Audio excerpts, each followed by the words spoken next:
I know you did it, lady. What are you talking about? Don't try and tuck your way out of it. I've seen your kind before. But I didn't do anything.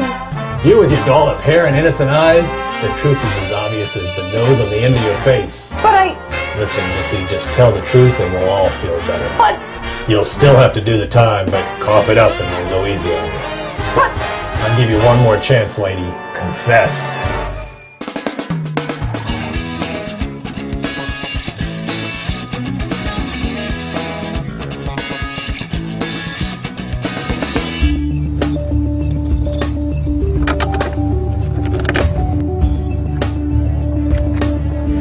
Hi, I'm Jennifer Willits, and you're watching That Catholic Show. Sometimes we do things in our lives that leave us feeling a little flat, a little broken.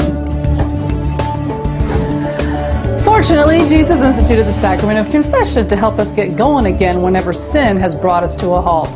Sometimes people think it's a difficult thing to do, but it's only natural to feel a little anxious before going to confession.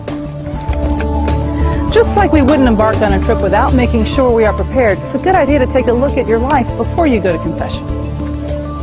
Even the most faithful Catholics sometimes struggle with this essential part of our spiritual journey.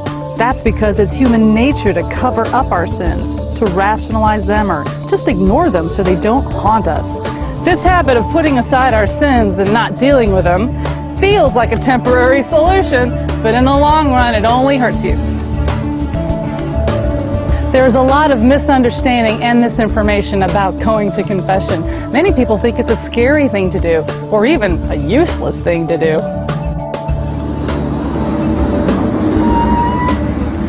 Non-Catholics and even some Catholics say things like, I confess directly to God. Or, why should I tell my sins to a priest? God knows I'm sorry. That word confession might cause some of that anxiety, but what is so commonly called confession is really a sacrament. It's the sacrament of penance and reconciliation. This sacrament is known by many names. It is called the sacrament of conversion because we return to the Father after we have sinned. The sacrament of penance because we follow the steps of conversion, penance, and satisfaction.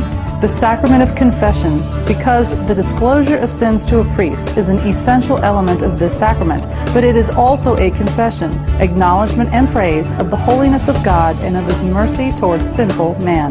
The sacrament of forgiveness because through the priest's sacramental absolution, God grants the penitent pardon and peace.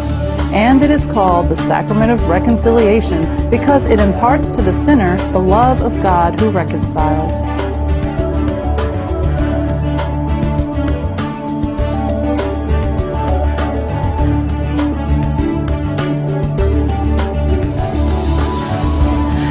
We're so often afraid of this sacrament because at its very core, we have to come face to face with our own human failings, our sins.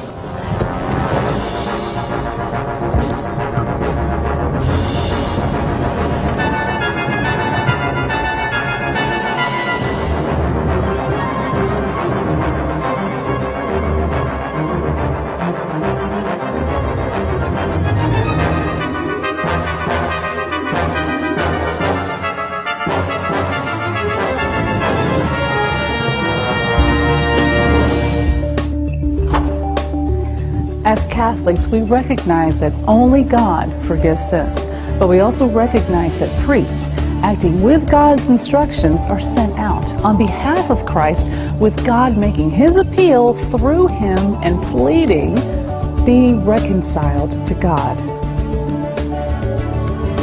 Many Catholics and non-Catholics alike have great difficulty with this concept of facing a priest, a mere man, and confessing our failings. It's humbling to be sure, but it also serves to heal the damage we have done through sin. Confession is essential to us because it gives us the opportunity to make things right with our community, as well as to make things right with God. We seek this reconciliation here with the priest. While we know that Christ gave Peter and subsequently the priests the power of absolution over our sins, the method of seeking the absolution has varied over the ages. Penitents, particularly in the early centuries, were often required to do public penance for their sins. In the 7th century, inspired by Eastern monastic traditions, the concept of private penance arose, which then gave frequent reception to this grace-giving sacrament. To make a good confession, we must have contrition. We must be sorry for our sins. Then we openly confess them and finally express our resolve to make amends. The sacrament of penance and reconciliation forgives, heals, and reestablishes us in communion with God. It is a spiritual resurrection that passes us from death to life. I'm Jennifer Willits. Thanks for watching That Catholic Show, and I'll see you next time.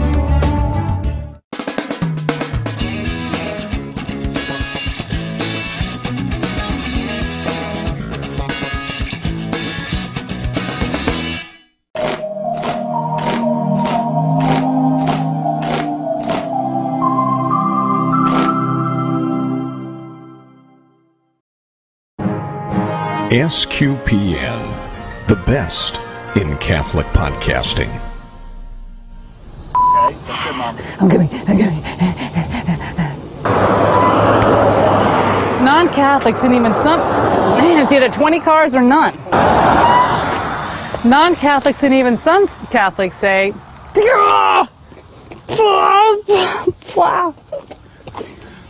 I'm so mad at myself. I keep ruining things. You scout? I don't know. You with your dolled up Hair. I'm not going to get that. Yes, you will. I got this line. I got it. Eastern monastic traditions now gives us... See, as I walk closer, I get more of the line. There's something about this carpet. Penitents, particularly in the early centuries... I said it wrong, the wrong inclination. In the 7th century, inspired by early monastic... It's Eastern monastic. Inspired by Eastern monastic traditions. Now I got that line. Honey, could you stop doing this? Because you make me feel like you're about to die. The concept of private confession arose, which then allowed for the frequent reception of this grace-giving sacrament. I just wanted to say it all the way through. Okay, it's true. It's all true. I did it. I confess. Are you happy now? I'm sorry.